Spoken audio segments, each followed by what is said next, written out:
Hi, everyone.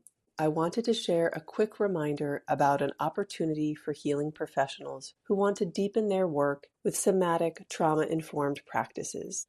The Trauma Center Trauma Sensitive Yoga Certification Program is our 300-hour online training that supports practitioners around the world in offering safe, embodied healing experiences grounded in decades of research and practice.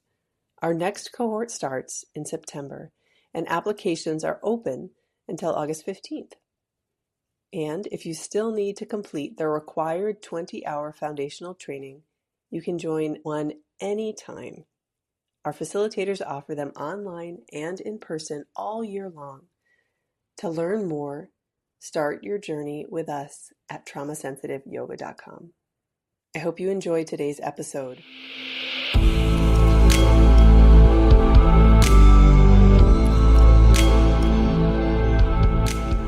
Welcome to On Trauma and Power. I'm your host, Jenn Turner, co-founder of the Center for Trauma and Embodiment. I'm so glad you're here with us. Each episode, I sit down with different experts, educators, authors, survivors, and practitioners, sharing different trauma-informed experiences across various fields. Join us as we explore the complex intersections of trauma and power through embodied healing and diverse perspectives in both our personal and collective healing journeys. Let's dive on in.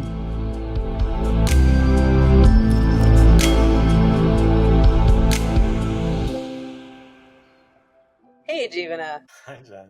Thanks so much for joining me. Yeah, thanks for having me. It's great to be here. I love having conversations with you. So I'll introduce you kind of to our guests and then hand it over to you to guide us through some meditation.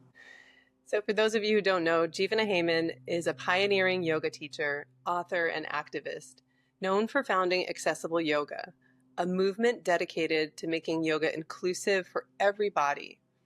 Inspired by early practice with his grandmother and renewed during the AIDS crisis in San Francisco, Jivana discovered yoga's power to heal both internal and communal wounds. A longtime ACT UP volunteer and hospice support worker, he channeled his grief and activism into cultivating self-love, compassion, and service through yoga.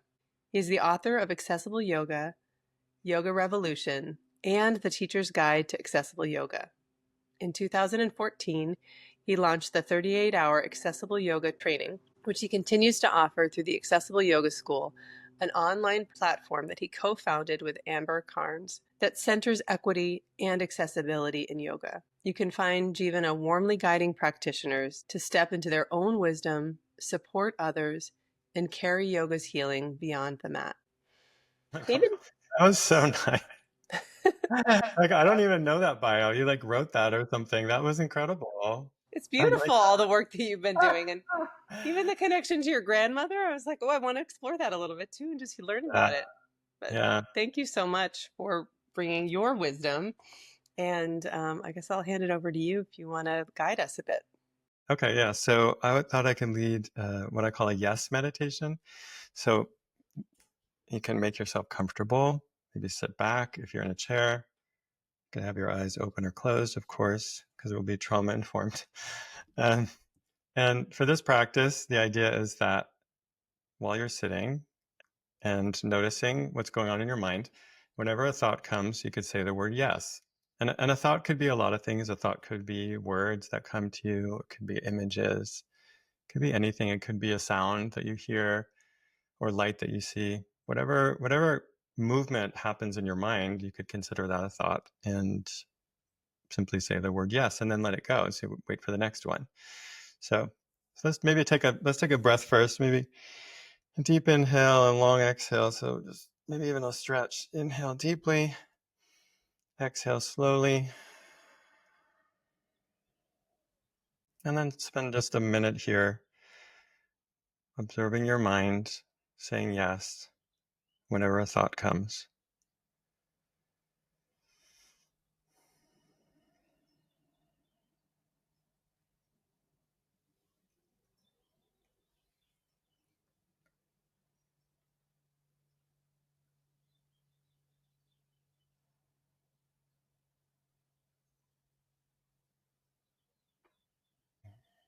couple more seconds. Saying yes if a thought comes.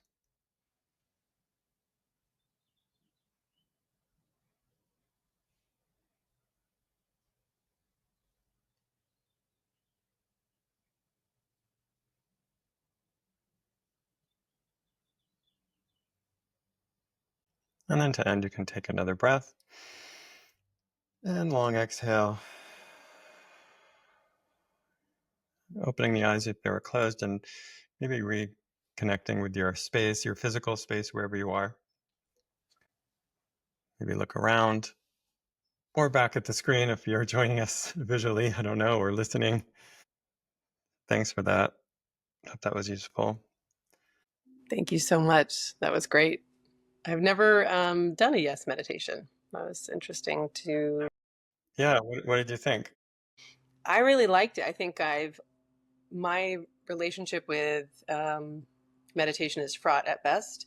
And so I feel like oftentimes when I sit in more of a traditional meditative space, it's a lot about no. It's like, don't do that, you know? And so when you said yes, I was like, oh, my whole body just softened. I was like, fuck yes, let's go. Yeah, Like whatever comes up.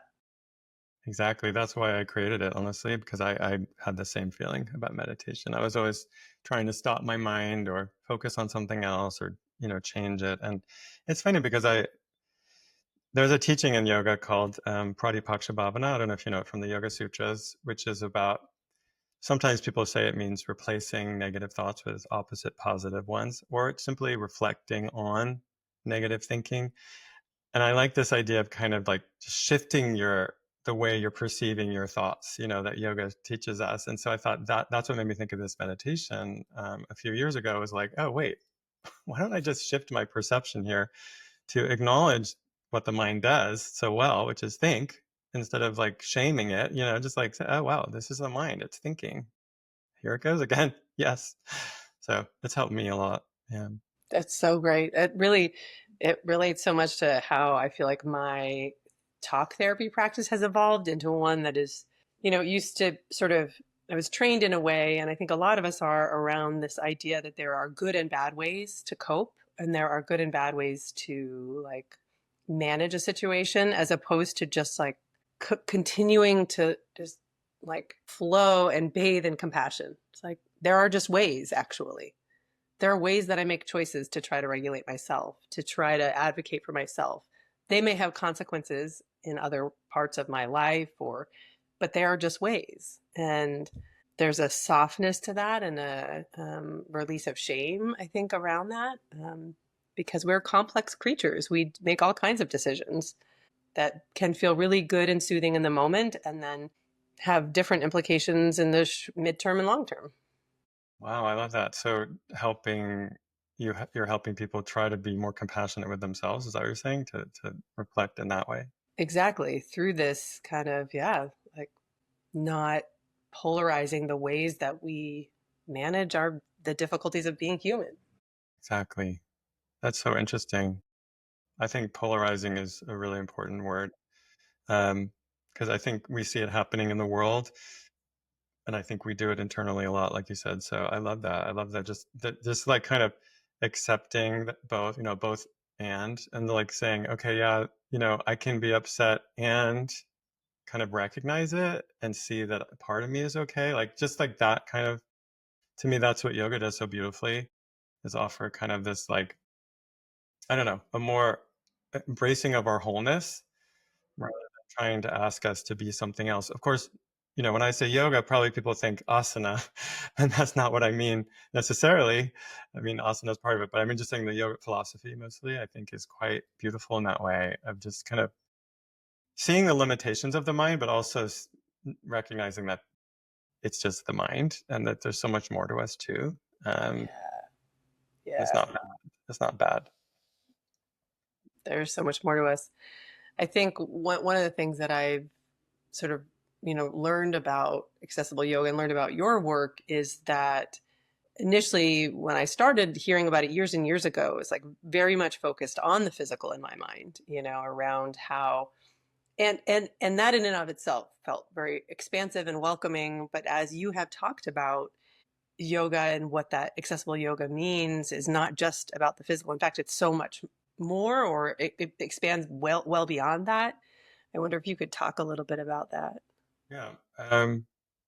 To me, I think accessible yoga means helping people get access to the fullness of yoga, which includes asana. Like I said earlier, I mean, asana is such an important piece, but it's just one piece of really a incredibly ancient and very broad philosophy that is complex and incorporates many different traditions, actually. So yoga is really sometimes I wonder when people say yoga, like what they mean, because honestly, it means so many things. Even the word in Sanskrit has more meanings than almost any other word, by the way, the word yoga. Oh, So wow. Yeah. yeah, it's just interesting, incredibly complex.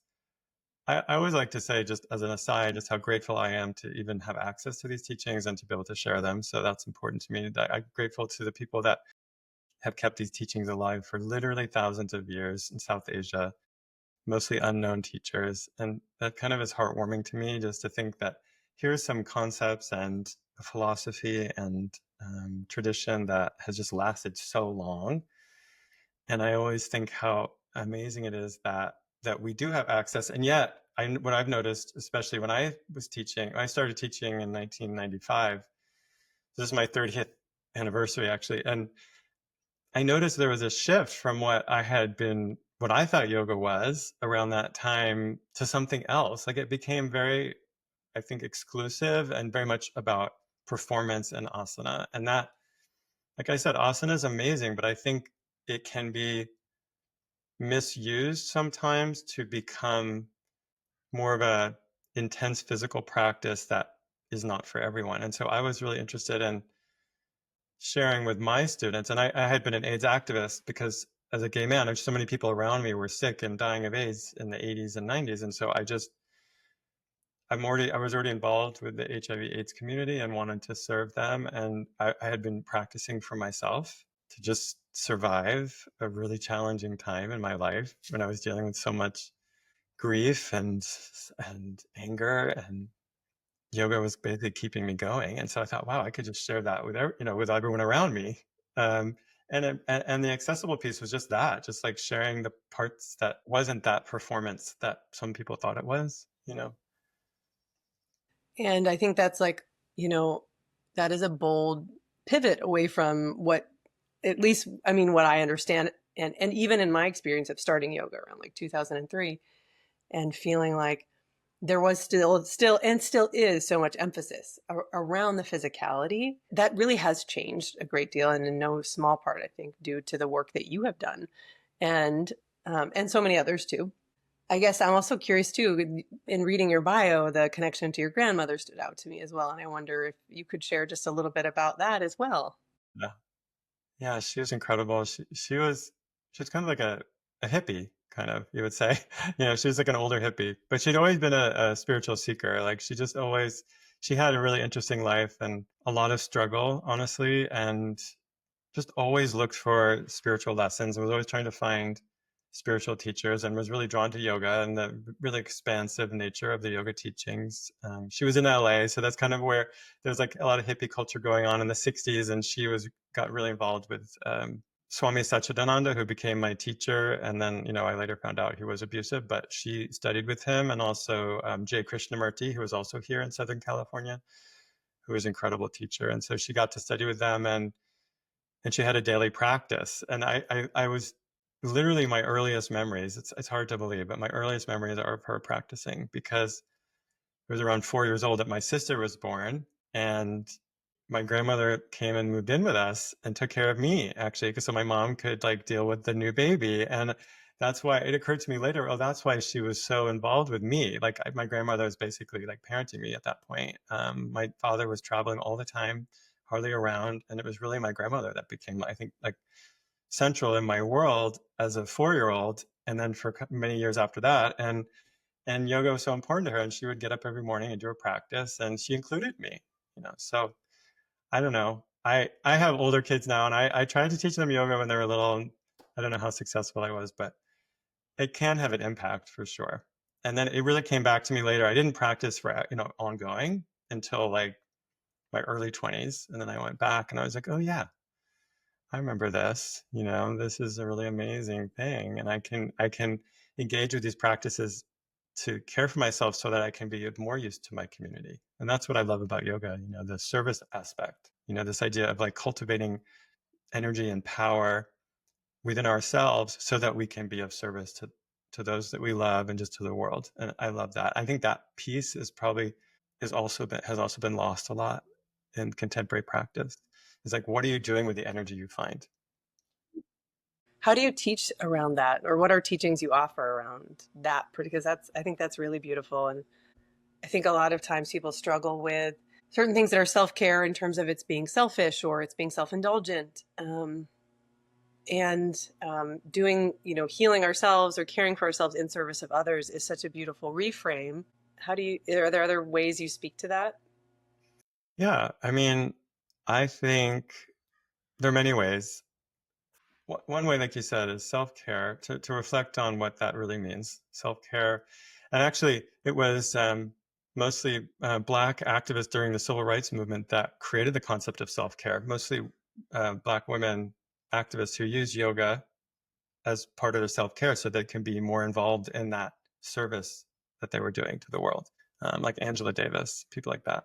And I do think that's what they meant by self-care, was actually not just taking a bubble bath, because you're tired, but actually looking at how do I care for myself so that I'm full enough to not be draining energy from the community and actually be able to provide something, to offer something. At the same time, I look at most of my students were disabled, and many are still, and I think it's okay to care for yourself. Like, it's okay if that energy is all about you, and so like your practice can be about physical healing or emotional healing if that's what you want. But when you feel like, I don't know, when you feel like you have extra energy or like you're okay, you can also then go do some service in the world. And the way it might look in a practice is just, first of all, having the space in your yoga practice to be reflective, to really reflect on, what do I need to do to care for myself? How can I care for my family, my friends, my community? Like, that self-reflection part is key. And then also, I would say, to dedicate our practice in some way. So something I share about all the time is that I think the end of a practice, for me, the end of every practice, whether it's a meditation or a longer asana practice, it always ends with some dedication of like dedicating the benefits of my practice, whatever I found, peace or energy, whatever it is, either to myself and to others. And I might be thinking of someone, like someone who I know is struggling right now, or out to the world, communities or entire populations of people that might be struggling. I mean, I think that alone shifts the energy of the practice. So it's not so maybe, I don't know, it's just not about me only. It's about how am I connected to others. I That's love just that. one way I could think Yeah.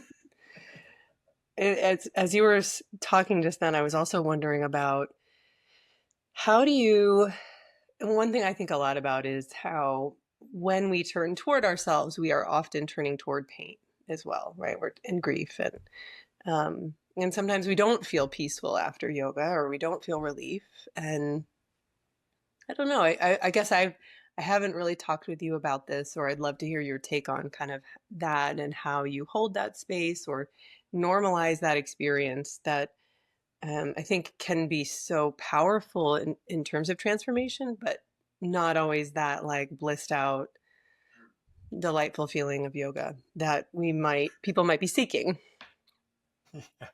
Yeah, I mean, I want to hear more about that from you, but I would just say, yeah, like that's a good point. I mean, I'm not saying that it always ends in that moment of bliss. I think what yoga does is just it is helps to remove the obstacles to seeing more clearly, and I think that perception, clear perception, is the key to yoga practice. In Sanskrit, it's called viveka khyati, which is to have, we call it discriminative discernment, or the ability to just, yeah, like to have clear perception. And I think, the obstacles to yoga are the first obstacle is our ignorance, avidya, like ignorance of just reality according to the yoga teaching. is that we are spiritual beings having this temporary human experience. And I mean, it is that human experience is filled with pain and suffering. That is so true. There is so much pain and suffering being human. Everything we love, we will eventually lose, right? I mean, that's just the nature of being a human. But I think yoga offers like a different perspective, I should say, a different perspective on that, which is that it's not that we're just the victims of that situation. It's that we actually can have a slightly different view of it. Part of us is okay, even as all that's going on. So, I mean, yoga is a spiritual practice that connects us back to that, to our true nature, whatever you want to call it, consciousness or the divine or whatever the word is. You might call it Purusha or Atman in Sanskrit. And that's the point, is to connect us back to that, to even remember that it's there, kind of the witness, the one observing all of this, and at the same time acknowledge the reality that's happening, that we are struggling. You know, our body mind is going through this really, really challenging time. So it's almost like just having a small part of yourself that is separate and okay, trying to connect with that no matter what's going on. I don't know if that makes sense. I love it. I love it. It's so hard to put to words, right? It's like all of this stuff. When, I was thinking about, a side note, but I also want to speak to this, but thinking about how, like, what is our intuition? Our intuition is, to me, is so much of like interoception, actually. It's so much of what we feel and sense in our bodies. But to try to put words and language to something that is so visceral and like sensory, spiritually oriented is, it's tricky. I think what comes up for me around this idea of turning toward the pain that can, that is the human experience. I think about it from two sides. I was like, my clinician brain was thinking, but I'm like, just also my own personal experience, which is probably more authentic to speak from, is that have found, I think this codified for me when I lost my father. And I was like really in the grief process. He passed very suddenly, and it was so traumatic how it all happened. And I, over the next year, it felt like I would have times where I didn't want to feel that I was grieving. I didn't want to be in my grief. I was tired of it. I wanted to feel joy or pleasure or something else. And so I would turn away from it, but then it would start to like stockpile almost. And for me, the shittiest feeling was when that stockpile was like, it was high, or there was like a backlog of grief that I hadn't tended to, and I had been like turning away from it, you know. And then when I would do either my yoga practice or some other kind of spiritual present moment practice that I might have, I was turning toward my grief, but it was a relief to not have this thing that I kept trying to push away from. It's like, oh yeah, there it is again. Yep, that's what's been here the whole time. That's why I've been irritable, or that's why I've been working too many hours, or doing the things that I do to try to not face those things, those painful parts of being human. And to me, the yoga helps to have a mechanism to turn toward that. So I'm like, right, I'm not avoiding it anymore. I'm going to sit with it. I'm going to move with it. I'm going to roll around on my mat with it, but I get to be with it, and I have this tool alongside with me. I'm not just sitting in meditation, which for me personally, again, it's just kind of like a scary experience or just overwhelming. But like I'm doing something, but I'm with my experience, and turning toward it, and that there is relief in that, even if there's also pain in it. Yeah, that's beautiful. Thank you for sharing that with me. I mean, I've lost both my parents too, and I have a sense of, yeah. When my mom passed, it was overwhelming, and it took me years. I mean, it's still painful for me, but it took me years to feel like I was myself again. And I'm grateful that I had the yoga practices. I agree. I mean, I keep going to philosophy, and I'll stop in a minute. I should say one more thing about it, which is that in the Bhagavad Gita, one of the definitions of yoga is to stop identification with suffering. So it's like I don't think it's about dissociation, but I think it's what you're describing, which is to stop identifying with the suffering. So it's like actually creating a little space from it, doing the practices like you said, I think that's what you're describing. It's almost like it gave you enough space from it to actually be able to experience it. That's interesting. You can do yoga can help us from like being so much like the one who's suffering to actually see, oh wait, I'm feeling pain. It's like Mm. I'm not pain, I'm feeling pain. And I think that gives us the space to feel the feeling and also still be human or still be ourselves. Do you know what I mean? We don't just become that. It's not that story. It's like the story takes over Mm-hmm. and it becomes like, you know what I mean? You know, that it's like, it's a subjective reality Yes. versus like, wait, I can actually see the story a little bit. I recognize that, yeah, part of me is okay. And part of me is really messed up. Like part of me is totally distraught and like overwhelmed with pain and grief. And I need to feel those feelings. Hmm. But even as I feel them, it's like I'm not completely lost. Do you know what I mean? Like there's part of me is okay. I don't know how to say it other than that. It just I think it gives me hope. Like that's all. Yeah. The practices give me hope that part of me is okay no matter what. You know, that's I feel like what the teachings offer is a way to connect with that piece. And and it doesn't even have to be verbalized. Like it just can happen, as you said, like being in it, like just like doing it. Like you do some asana, you do some pranayama, maybe not meditation, maybe you do relaxation, but it's like it creates space. It just allows you to see a little more objectively. And that's just changed my life so much. And I think for many, really anyone who's practicing, I think that's probably why on some level, you know, to have some space from our suffering is really, Mm. yeah, It's powerful. yeah. One of the things that we like to talk a lot about in here are power dynamics. And I wonder if you might, I don't know, talk about kind of your approach to whether it's student teacher relationship or just in general creating safer spaces and what that looks like. But, um, you know, and as much as you like to, speaking to there's inherent power dynamics that are present. I love that. I love that. Isn't that the name of the podcast, right? Is trauma and power. I mean, I love that because I think it's so important and not talked about enough. And I don't just mean the trauma piece, but just like the power piece, like Yes.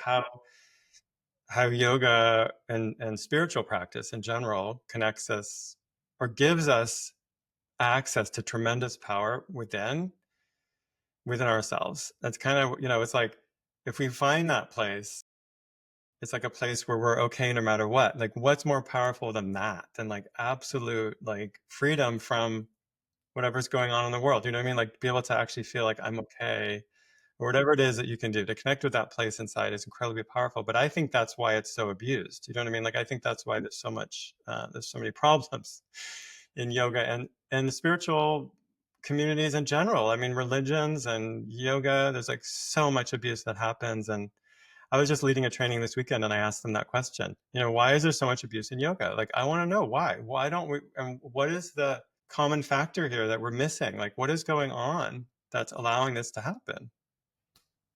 I don't know. I guess you're asking me. You can answer with a question. I mean, yeah, but it's hard for me sometimes to think about like the overarching, like what is the thing other than like, I also see it in increments as well. Or, but I guess I'm curious too around, you know, one of the things in sort of the trauma sensitive yoga world and in our work is we talk so much about power dynamics and how we have to continue to examine and look at ourselves, not just in a performative way of like, I'm going to share power, but really look at, um, you know, our relationship with control, classroom organizing, you know, wanting people to follow us, feeling like the way to help is to have an answer, all of this stuff that is so fundamental, I think, to often how we're taught to be helpers in the world. And to unlearn those things it's no small task and it's ongoing. It's continuous.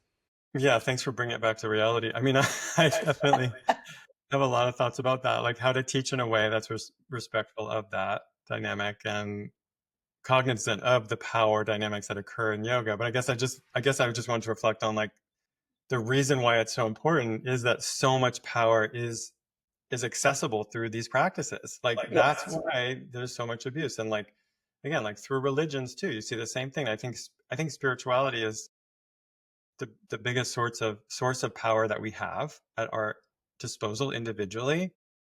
And so that can easily be misused and abused by teachers and gurus or whoever, because it's power is intoxicating, and I think people take advantage of that in the yoga world. So, well, and that's true also, right? That feeling. I mean, maybe you've had this experience. I think maybe most yoga practitioners have, when someone leaves your class and is like, oh my God, thank you so much for that thing. Because they're having their own experience that they're sort of coupling with you, but really it's their experience. exactly. But in that moment, right, it can soothe our stuff to be like, you're welcome. Of course. Yeah, I do lead a good flow. And it's sort of like, those are those moments, incremental moments where we have to check ourselves, I think. Well, yeah. Totally. That's why we need to have a practice. And it's not because of what people think. Like people think, oh, you need to have a yoga practice as a teacher so you can like do all the poses really well or something, but that's not it. The reason you have to do a practice as a yoga teacher is so that you can keep your ego in check. Right. That's why therapists should go to therapy. And if you have a therapist who's never done therapy, as a flag on the field. Yeah. Same with yoga teachers. I mean, I'm just going to say, like, they need to do a practice so that they can be conscious of their ego and the way it's projecting into the world, because that's what yoga is for, is to start seeing yourself, to see clearly, to gain that perspective, like I mentioned earlier, and to recognize that you're human just like everyone else, no better or worse than anyone else. And that you each have a role to play. And in this moment, I'm playing the role of teacher and someone else is the student, and that's great, right? But it doesn't mean that I'm any different than them. It just means that I had some experience and knowledge and I'm sharing that in that moment. But they're the ones getting access to their own individual power through these practices. And I'm basically just lucky to have access to them, like a vehicle for these teachings to come through me. And if I get caught up in that ego trip, then I'm in trouble. Like I get caught up, I'll suffer more, to be honest. If I allow like those compliments to come in and really take them in, it's like, then I get stuck. Or if I get in social media, like I'm really caught up with how many people like me or follow me and all that, or if I want to be a famous yoga teacher, it's a trap. It's the opposite of yoga. Exactly.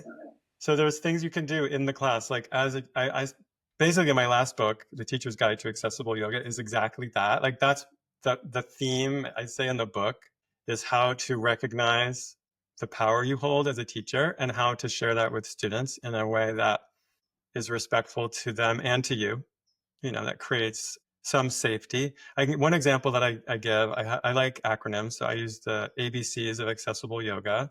And A is agency, meaning that students have agency over their practice, the bodies themselves, right? They get to choose what they do, how they do it. No matter what I'm saying as teacher, it's ultimately their choice, right? So I need to recognize their agency and remind them of that as well, and tell them it's your practice.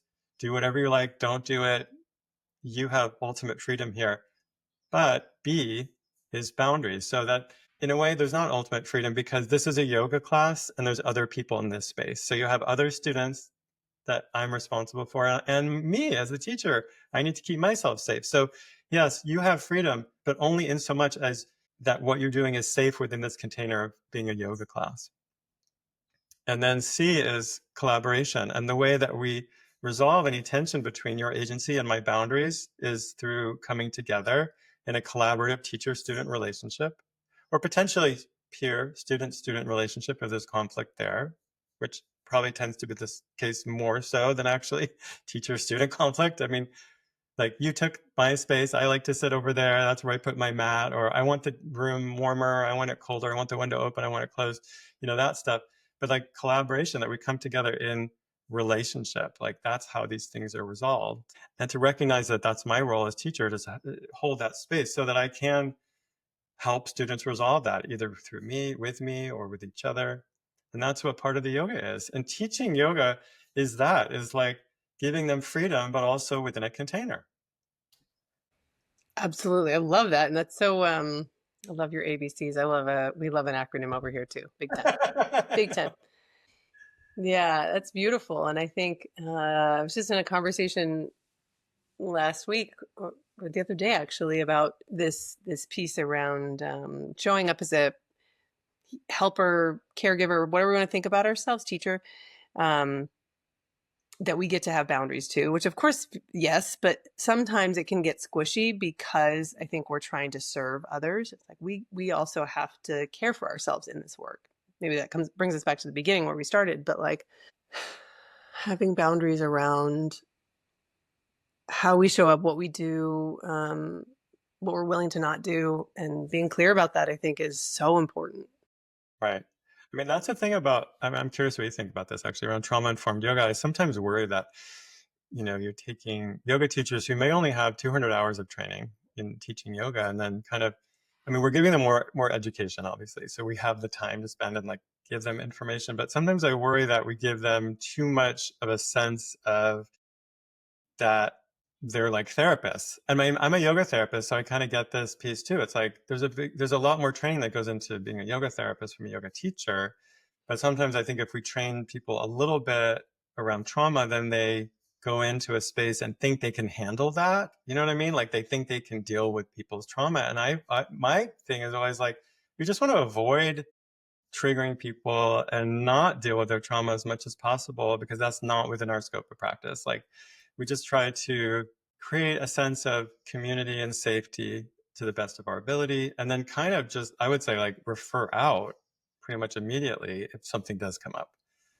Do you know what I mean? Totally. I mean, that's our stance too. I think, I think we're always dealing with trauma. There's always trauma in the room. And if we know how to create things in a more trauma informed space, knowing that that's also going to be so individualized depending on the person. But a lot of it is how we show up in relationship, I think, that creates the like foundation for all of that work. And then it's not about treating trauma. It's actually about not going into the trauma. It's about acknowledging that it's there, but not pulling for it, not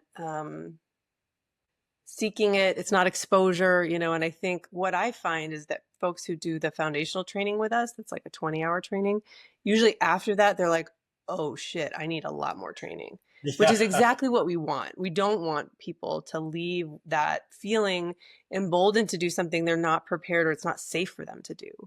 And that's why we ended up developing the 300-hour training program, is because, and even that, we're not going into the trauma. We're creating a trauma-informed space where we might understand some things about trauma cognitively, but we're not like doing processing work with people, because it takes a lot of experience and practice.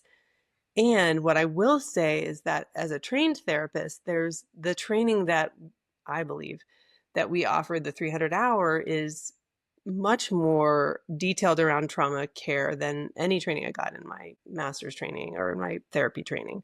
Like we really, and I think that that's part of it too, is that because trauma is so somatic and sensory, talk therapy training is just too cognitive sometimes to fully understand and hold it, I guess that's all I was thinking, is that the way we respond to trauma and the students depends so much on our scope, I guess, our scope of practice, like where we are in our training and our background. And sometimes I feel like we talk about it all as like in one way, right? Like yoga and trauma is like this one thing, and it's really so much more complex, probably because of that relationship, like you said. And but I like that you mentioned all goes back to relationship, I think you just said, because I totally agree. I always talk about that with my students too, that or the teachers that I train, that it feels to me like we don't honor the teacher-student relationship enough, and we always look to make it more. Not always, but a lot of times that's where the problems come along. Like the abuse within yoga, for example, often happens because there's a romantic relationship or sexual relationship that's inappropriate. And it feels to me like, why can't we honor the teacher-student relationship and recognize the power that holds, and that it is a relationship already, and it's enough. Do you know what I mean? Like you don't need more. Right. Right. And we like to talk about this sense of like us as facilitators, that we are facilitating an experience. I'm not teaching people about, and it's true in the trauma sensitive yoga space. It's like, it's not about really teaching someone, okay, this shape is good for this trauma. There's none of that, right? It's really about facilitating self-discovery through embodiment and through yoga practice. And that to me that's where the healing work is like self-knowing, self-discovery, learning that, wow, when I do, when I lift my arms overhead, I get really activated and triggered. So I'm not going to do that anymore. But like, I can't know that for someone. But if I can create a container where that knowing and that exploration is safe enough for them to do, then they get to know that. They get to learn that about themselves. Yeah, and I would say the same thing around accessibility too, that it's like, it's impossible to make something 100% accessible because we aren't inside people's bodies and minds. So we don't know what they actually need at any given time. And so all we can do is like create this environment that cultivates access. So like it gives people the power to find their own way. Sometimes people ask me like, how am I going to teach all these students at the same time and make it accessible to all of them, like in a group class, right? And I would say it's not like if you're teaching Cobra pose, it's not like you have to make Cobra teach 20 different versions of Cobra pose to each person in that room. It's like learn how to teach this pose in a way that actually empowers people to find their own Cobra. Yes, exactly. I think it's the same around all this stuff. It's like just give people a way in that feels like it feels welcoming and also personal, like they can make it their own. And I think sometimes that there's been like a one size fits all approach to asana practice in particular, but to yoga in general, that feels misguided. So yeah, I feel like what we're both doing, it sounds like, is trying to help people find their practice, to find their way. So true. Yeah, it's really interesting too. The 20 different cobras. Yeah, I think that comes up in so many ways. And it's like when I can trust myself to move or explore my body without needing someone to tell me the exact, it changes. It changes the relationship to yoga and to my body. And yeah, it's great. And I think, again, in that is knowing that I don't have to please you. So like if you're teaching me and you're inviting me to find my own expression, I'm not like, well, but would it look cool if I did this one, or I want him to think this thing of me, that I'm a good student. Yeah. And right, then we're back in all that stuff. Oh yeah, that's huge. I think maybe the most important thing that we're not talking about in contemporary practice is like competition with ourselves and other people. It feels like, and trying to impress, like you said, impression that it might make, like thinking, oh, the teacher's going to like me, like that kind of honestly garbage that it's just human nature to go through. But I think it causes a lot of pain and suffering and injury and is distracting. It distracts us from actually practicing. I think that's another thing I talk about in my last book. It's just like I think the tone you set as a teacher is huge, like being welcoming, inviting, but also making it light. Like part of me, I use a lot of humor actually when I teach. And I think that something about lightening the environment and making it a little more fun and like, I don't like to say a game, but like there's an element of play. I actually think, to me, helps with that piece, the competition that is just really dangerous, honestly, and distracting from getting to what yoga really is. So I don't know, just like making it, well, finding the way to use humor and fun and kindness just to be as welcoming as possible, to cultivate a sense of belonging among people. So because if you feel like you're welcome and you're belonging there, then you don't maybe have to feel as competitive or try to impress anyone necessarily as much, right? If it's your place. Yeah. I love that. I want to honor your time. I could talk with you for hours. I have a lot of other things on my mind to tell you, but I know. I feel like there's more. We have to do another installment and also just hang out sometime. I always enjoy our conversations. They get me thinking, wondering, questioning, all the good stuff. Me too. And actually, I don't know if it's okay to say that you're going to teach in one of our programs. So, well, you have before, but you're coming back for our trauma and yoga series, which I'm so excited about. Thank you. Yeah, me too. Me too. Well, thank you so much. And we'll link to all the things so folks can find you, your books, and the work that you're up to. Thank you. Thanks a lot.